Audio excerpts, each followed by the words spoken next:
Have you ever wondered about the black and white thinking of the narcissist? Have you ever thought, what is going on here? Why can't we see the gray area? So have I. My name is Melinda Haynes. I'm license number 102308, marriage and family therapist in California. So what happens with the narcissist way of thinking is that his whole brain, his whole perception, I should say, his perception, his understanding of not only himself, but of the way that the world works and the way other people work are all based around a dichotomous viewpoint. It's a way of thinking that involves either this or that. There's no middle ground. There's nothing there that's going to keep the narcissist grounded in this ambiguity or the gray area of life. Okay, so when we try to come in there and we're standing in the gray area and we're over here like, woo, it's gray area, and they're not seeing that, and they're saying, no, it's either this or it's that. That's because that's how their brain has organized the world. It's just like when you were a child and you were counting the M&Ms that you got maybe for a dessert or something, and you put all your M&Ms into the red pile and the green pile, and you were, dividing them all up, the brown ones, and you had them all separated. You were dividing them up. You were learning how to categorize as a child. As a narcissist, they kind of are stuck in that pattern. It's more of a simplistic way to organize the world and understand the world in their mind. Now, this isn't saying that it can never be changed. I believe that it can be changed. I believe there's, neuroplasticity out there. That's a real thing.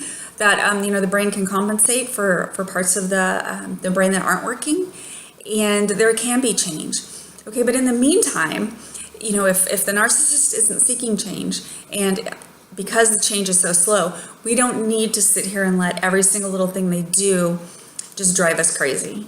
That's not helpful. That's not productive. Now, when we can look at the situation and see that this person is interacting in a way that is, being black and white, being dichotomous in their way of thinking, and we can step back from it. We can use one of our other techniques that we've learned, such as the yes and technique, and I'll post that link in the description here below.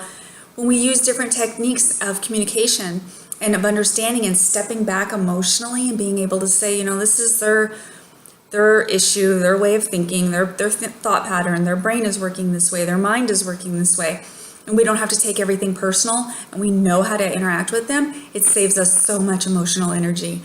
Also, it helps to prevent the triggers that can happen. Because if we fight and we say, no, you're wrong, your perception is wrong, that all of a sudden is triggering that, I'm not good enough, that, maybe my worldview that I've created is wrong, is false, I'm bad.